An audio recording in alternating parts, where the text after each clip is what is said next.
What's up, guys? This is Zach with Top Deck Nation, and in this video we're going to be looking at a deck that features both Carbink BREAK and Lycanroc. So normally you have Carbink BREAK and it's normally paired up with things like Zygarde EX or an expanded even like Landorus EX or Lucario EX or something. But since the new Lycanroc just came out in a promo box recently, I thought I would pair it up, see how it went. And it's actually a really interesting deck here. So I want to go ahead and jump into it. So, the main strategy of this deck, and again, this is going to be a Primal Clash on standard deck. So it's going to be featuring the new Sun and Moon cards and stuff looking ahead.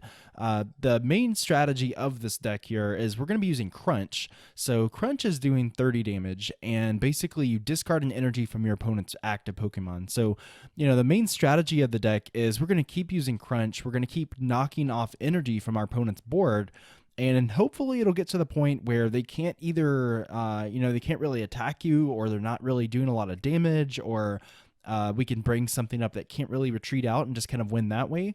So the name of the game with this deck is going to be Energy Disruption. Of course, we have lots of hammers and flare grunts and stuff, but you might be wondering, why did I pair Lycanroc up with Carbink?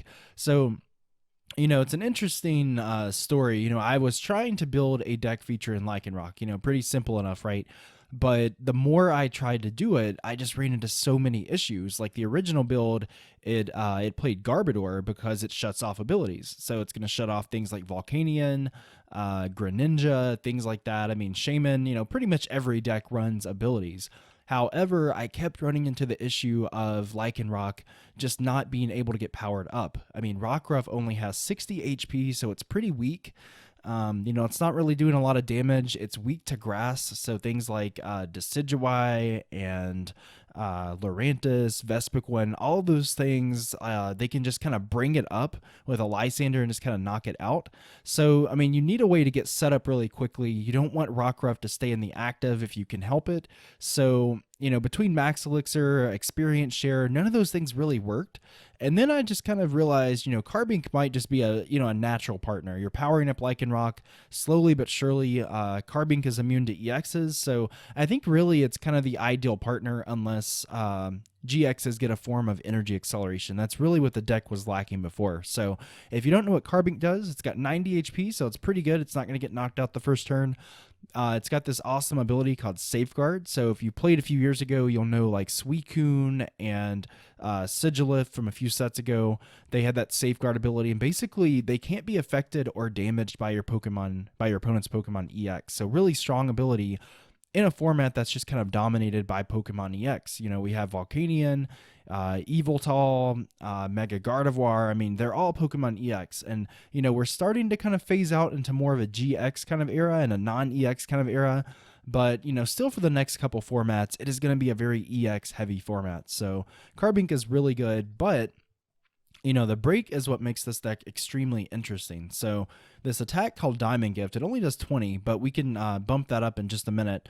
It only does 20, but for one energy, attach 2 energies from your discard to your fighting Pokemon on the bench. Or actually not even to the bench. You could attach it to Carbink, it looks like. But in this case, we're going to be able to attach things like our fighting energy and even our strong energy, because it doesn't specify what kind of energy, it just says energy. So being able to attach, say, 2 strong energy from the discard to your Lycanroc, that's extremely powerful. And the great thing about the Pokemon breaks is that they actually retain everything from the previous evolution. So, Carbink's ability, the Safeguard, it's actually going to work with Carbink Break. So that's why Carbink Break is, a great Pokemon, because a lot of decks, a lot of players, they don't play anything to get around it. They don't play Hex Maniac or Garbodor or something. So a lot of these games, if I can just get Carbink active and not have anything on the bench, basically you can just kind of slowly and surely win the game. But, the main reason we're playing Carbink is because we can power up Lycanroc, and more importantly, we can power up multiple Lycanroc. I can sit with Carbink the first 2-3 turns of the game, power up a couple of Lycanroc, and then be good to go. And, the Pokemon GXs, they're all really good. I love that. In a sense, they're kind of like Mega Pokemon, but they're a little more balanced, I guess, because he's a stage 1 and has 200 HP, but these attacks, they do take a little bit of powering up to get going. So Crunch does 30, not too bad. Accelerock, it's a nice basic attack to kind of two-shot anything in the format. And then lastly, we have this GX attack, which, like I said, all the GX attacks are pretty broken, let's be honest.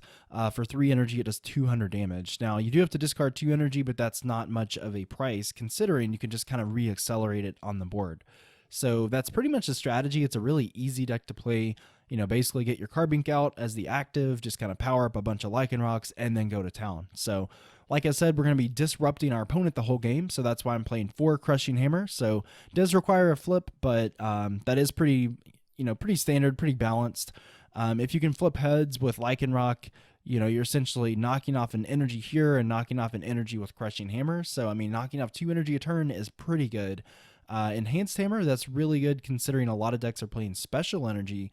So, for example, Evil Tall decks play double colorless energy, so knocking that off is pretty good.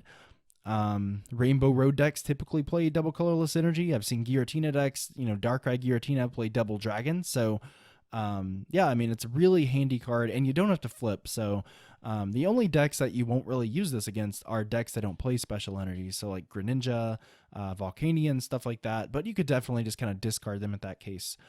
And, our other form of energy disruption is going to be Team Flare Grunt, and it's a guaranteed energy discard, but it's your supporter for the turn. So we're playing 2 of those just because we don't want to prize them. But let me go ahead and jump into the cards here. So as far as our supporter count goes, it is going to be really standard. I've already, mentioned Team Flare Grunt. 4 Professor Sycamore is pretty standard because it's the best supporter in the game. 3 N because we want to make sure that we have a nice consistent start. If you're playing 1-2 N, you might have those hands early on where you're forced to kind of discard them or just kind of pass, and you really don't want that. 2 Lysandre, just because you might have something powered up. You might have your Lycanroc powered up. You might want to bring up a Shaymin, get a cheap knockout. It might be late game. You want to use that GX attack, so really important. And then finally a Hex Maniac because you don't really know what you're going to run into. You might run into Volcanion against Greninja. Every deck pretty much runs off of abilities, Decidueye especially. So Hex Maniac is really versatile, and that's another reason why you can just kind of play this over like a Garbodor build. Hex Maniac, I don't have to set up. I can just kind of play it, and there we go. As far as our stadiums go, we're just playing 2 Parallel City. Now, an alternative to this might be Scorched Earth if you want to get energy in the discard. But honestly, I don't really think you have to. I think that Ultra Ball, Professor Sycamore, I think there's more than enough ways to get energy in the discard. And so I think Parallel City is the play because Parallel City, it really just kind of wrecks any kind of deck that plays Skyfield. So Mega Gardevoir, Mega Rayquaza, Rainbow Road, anything like that, it's going to do really well against. And then the other side as well, you're reducing damage from grass, fire, and water Pokemon. So, things like the Water Box deck or Greninja, Decidueye, Vespiquen, Volcanion, it just kind of skews the math. So it's just enough so you don't get like 1-shotted or 2-shotted or something. So really good overall. And as far as our items go, pretty standard count here. I've already gone over the hammers, but 4 Verse Seeker is really standard. 4 Ultra Ball just to get any Pokemon out. 3 Trainers Mail because we play a lot of trainer cards, so there might be times where you want to, get that supporter, try to go for the Float Stone, or like a 1-of card you play, like Escape Rope. Super Rod, just in case stuff gets prized, of course. Escape Rope, it just gives us an alternative if they try to lock us in with the Fright Knight Evil Tall or something. We can kind of get around it, or those cases where maybe you have a status condition or you need to bring something up from your opponent's bench. It's really good. And then lastly, we play 3 Float Stone just because, a lot of times you might just want to switch between Lycanrocs. So, that's pretty much the deck. And then finally, we have 9 Energy. I don't really think you need more than this. If you look at a lot of decks that take advantage of Carbink, usually about 9-10 Energy is fine because you play Super Rod to get them back if you have to. But, keep in mind, you can constantly recycle energy using Carbink's Diamond Gift. So that's pretty much the deck, guys. So let's go ahead and jump into a game. I recently played on PTCGO, and let's get a feel of this deck. Let's see how it runs. All right, guys, looks like we are going to go first. So hopefully we can get set up, get a break, get a couple Rockruffs and everything so we can evolve. And all right, looks like we're going to see Snorlax. So I believe this is going to be a deck that probably features Xerneas, the one that has the Geomancy attack. So The deck's been called Pancakes. It's been called a few different things, but it's really called that because of the GX attack. I think it's called Pulverizing Pancake, and it does like a clean 210 damage, which is really enough to knock out anything that's really popular in the format. But the only issue is that it takes 5 energy to get powered up. So, hopefully we can get around that. And, you might think this is just kind of like an auto win because fighting beats normal, but not necessarily, because Geomancy is really strong. You can get a bunch of energy on the board. He might be attacking with Xerneas Break, so it's really hard to say. But I'm going to kick things off. Looks like he Lysandred up Rockruff, but I already got set up, it looks like. So this is my second turn. This is really good. I'm going to hopefully get an energy in the discard and use Carbink, because I don't want to, have to sit there with Rockruff, or I guess Lycanroc in this case, and wait a couple turns. So I've got an energy in the discard, and I've got a supporter next turn, so I'm going to go ahead and Shaymin, get set up, and hopefully draw an energy. That's all I really need. I've got Floatstone, so there we go. So the next to last card, and I'm going to retreat out into Carbink and go ahead and use Diamond Gift to get set up here. So, all right, looks like I will Ultra Ball just because I want another Rockruff just in case something happens. Probably won't, but, better safe than sorry in this case. So I'm going to go ahead and get set up. It's only doing 40 damage, but that's not really a big deal because right now I am going to be able to get set up here. And my opponent plays an Escape Rope. But, since they can't really damage me, I'm probably just going to bring something else that has a Floatstone on it. So in this case, Lycanroc. And he's probably going to Geomancy because he wants to get a ton of energy on the board. He wants to get multiple Snorlax. He wants to get Xerneas out, maybe to get the Xerneas breakout in the next couple turns. All right, we see a Trainers Mail, so let's see what he's going to get off that. And if you're wondering why the video is playing so fast or why the match is playing so fast, I did speed it up. I think it's at like 125% or something like that. So, if you just want to watch the match at normal pace, you can definitely kind of speed the video down. I think there's an option on YouTube to do that if you click the little gear settings. But it just makes the video a little bit more enjoyable to watch, a little more exciting, because there are, a lot of times where the Pokemon matches, unlike a lot of other card games, you just kind of sit there, especially online. So I wanted to speed that up to make it a little more exciting for you guys. And I'm going to play Professor Sycamore. And this is, not too bad. I've got supporters. I've got energy. I can start knocking off energy. And I'm going to do Crunch for 30 and knock off the Fairy energy. So, I probably assume that he plays like 10 Fairy energy, maybe 11. I would say maybe 10 and then like 2 double colorless energies just to kind of, power up Snorlax. So, hopefully I can just consistently knock off those energy. I don't want to see Snorlax ever use that GX attack because, since Lycanroc is a stage 1, I can't use Fighting Fury Belt. So that GX attack is going to be really strong and knock me out in one hit. And we're going to keep seeing Geomancies. We might see this for like 4 or 5 turns. So I need to start being really aggressive and knocking off these energies. Knocking them off Xerneas doesn't really matter because he can just do it again and get 2 more energy on the board. So he really nets more energy. But if I can just keep knocking them off Snorlax, there might be a chance here. So I'm going to bring up Snorlax. Hopefully he won't retreat out into Xerneas, but I'm going to go ahead and use Crunch. And the good thing is that Snorlax is weak to fighting, so it's kind of softening that for a knockout later on. And, we see a Fairy Garden. So Fairy Garden gives anything with a Fairy energy free retreat. So he's going to free retreat out, and he's going to use Geomancy again. And he's already used 4 of his energy in the discard. So let's see, he's got 6 on the board. So that's 10 energy already. So he might already be cutting it close in terms of energy. So in this case, I might want to just kind of bring up another Snorlax, but, maybe I'm thinking in this case, he would just retreat and do it again. So I'm just going to knock it off Xerneas. Let's just be really consistent. Let's kind of save, let's save our Verse Seekers, save our resources until Snorlax comes up because, honestly, Snorlax is probably the biggest threat. I want to knock off 2 or 3 energy a turn off Snorlax, and that's not really going to happen unless I can, actually bring up Snorlax. And it looks like he's going to use Fairy Drop, so he's got a lot of things in this deck. And it's really, it seems like it's been really consistent. I mean, he even has like a Hypno out. I just noticed that. I mean, Hypno, it's a stage 1, so it's kind of hard to get out. And it's also got that ability, I think it's called Goodnight Babies, where it puts you both to sleep, and he just used it. So hopefully we can wake up here, but it's really interesting. I guess he wants to use Snorlax because Snorlax doesn't attack where it can attack even when it's asleep. So, I mean, that might be something we see here. I'm not really sure. But, oh no, we're both asleep, so I'm going to have to probably pass here unless I get like an escape rope. And I also see a Tails and the Crushing Hammer. So I was going to save the VS Seeker for a Flare Grunt, but in this case I'm just going to end because hopefully I get more Crushing Hammers, but it looks like I don't.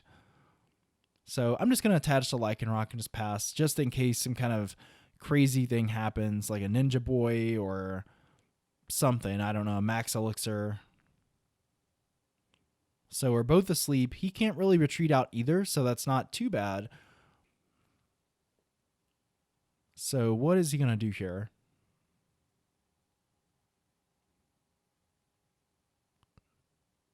So the suspense is just kind of killing me here. I don't know what he's going to do, but it's kind of... All right, he's going to see... he's going to play an escape rope, so I guess he realizes, I need to get an attack off. This is just kind of burning through my deck, trying to power up the Snorlax. So I'm going to retreat into the Carbink because, if he knocks out Carbink, that's not a big deal. He's still going to have to take 3 EX knockouts here. So Carbink is just kind of like the sacrificial lamb in this case. It's the 7th prize attacker, if you will. And we're going to see another Fighting Fury Belt. And a Sycamore. So, all right, he's going to be really aggressive here. He actually got rid of another Verse Seeker and a couple supporters. So he's down to 9 cards left in his deck. Maybe we can deck him out if all else fails. But, oh, we see a DCE. Uh-oh. So I don't think he's going to go for the GX attack, but I think he can use the other attack. And there we go. So 190 damage off of that. And there's no drawback at all because he's asleep already. So we're going to bring up Lycanroc, and, we were lucky that we were into this kind of hand because this is a really good hand. I've got Team Flare Grunt, I've got Enhanced Hammer, and I can use Crunch. So you are going to see 4 energy knocked off in a turn, and this is why Lycanroc is really, really has potential because it can do this kind of thing. Especially against, this kind of deck that relies on special energy or, somewhat relies on it. So 4 energy just got knocked off. He's down to 8 cards left in his deck.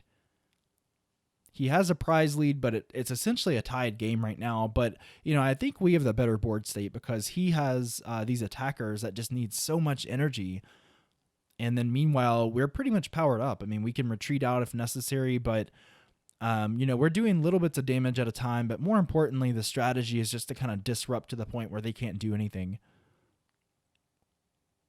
So I saw a Great Ball. I think that's kind of weird. I don't know, but I haven't seen any Shaymins either. So maybe this is like a budget deck or something, but oddly enough, it's been set up. It's actually, had a nice run for its money here. And I'm actually going to stay awake. He Lysandered up another Lycanroc, but the good thing is that I can just kind of retreat out. And more than likely, I think I will because I need to keep knocking off energy. That's what I'm going to have to do. If he decides to Lysander something else up next turn, that's fine. He's wasting his Verse Seekers. And I'll just use Hex Maniac for the heck of it, so that way he can't use Goodnight Babies on me.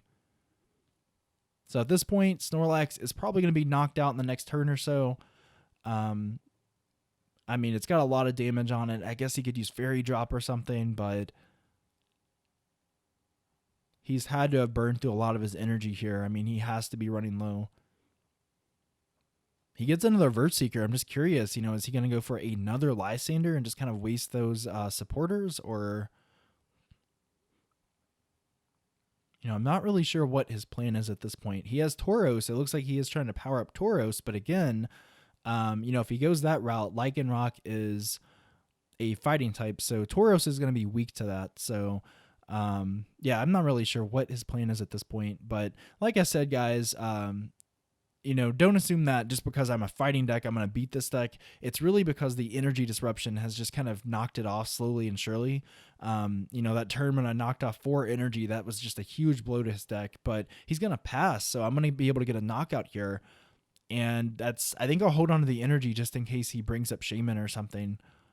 But I'm going to go for the crunch, and that's going to take my first 2 prizes here. So I'm going to just need 2 more GX knockouts to win the game. And it's looking really favorable here unless he has like something up his sleeve. I don't know what he would have, like hammers or some kind of end to just really disrupt me. I'm not really sure how I can come back here, but I guess he could keep putting me to sleep or something. But he doesn't have much left in his deck. I mean, I think the Super Rod is in his discard. He's going to use his attack for 70. I think it was Horn Attack. And I should be able to get a knockout, I believe. I'm going to retreat out so that way I'm not damaged. And I'm going to use a Cellarrock, and that's going to be doing 240 damage. So I'm going to be down to 2 prizes at this point. And, is there really a way to come back here? Unless he's got like double max elixir and attach for the turn. I guess he could do the GX attack, but then, he would have to have a lot of stuff here. And we see a Brock's Grit, so he's not going to deck himself out at least. He can at least put energy back in the deck. But I haven't really seen like a max elixir. And oh my gosh, we see 5 fairies go back in the deck. So he's definitely not going to be decking out anytime soon. But Snorlax on its own, it's not really doing a whole lot. I guess he can put me to sleep. I guess he can attack for, I think he does 80 for 3 energy. I'm not really sure. See a Verse Seeker, and he's going for a Lysandre, so that's a really interesting play. Ideally, I guess he needs to start bringing up Shaymin because otherwise, I mean, I can just power up Lycanroc. All right, so I am asleep, but I do have an escape rope. Now, I probably don't want to play the escape rope because I don't have a Lysandre, so he would just bring up something like Xerneas, and it would be a waste because next turn, what if he puts me asleep again? I do have Team Flare Grunt, which I play it to knock off another energy. So unless I get a Verse Seeker, I'm just going to have to hold off a little bit. So I do wake up. Again, he's probably out of supporters at this point. He has to be out of Lysandres and stuff. So, oh my gosh. So I guess that has to be his last Lysandre. I'll correct myself. So I think we pretty much win the game here, though, because what else can he really do except put me to sleep? And there we go. We do wake up. Lycanroc has a 1 retreat cost, and I'll be able to retreat and use the GX attack. And that GX attack is going to do a whopping 400 damage. So Snorlax is going to be out of there. So really fun game there. It was a great game. A little bit closer than I thought. I mean, just because you hit for weakness doesn't necessarily matter because he's hitting for a lot of damage and he's got some non-EXs on the board. But, overall, I think this deck is pretty fun to play. Whether or not it's tier 1, I don't know for sure whether or not it's one of the best decks in the format, because it's not extremely fast. The flips might not go your way, but it's definitely a fun deck and, probably a really cheap deck if you can just kind of get around the Shaymins and such. But, be sure to like us on Facebook, guys. We're adding a lot of new content. Check our page, check our website out, topdecknation.com. And then as usual, subscribe, comment, let me know if you liked it or not, guys. But thanks for watching so much. And in the meantime, this has been Zach with Top Deck Nation. I'll catch you guys in the next video.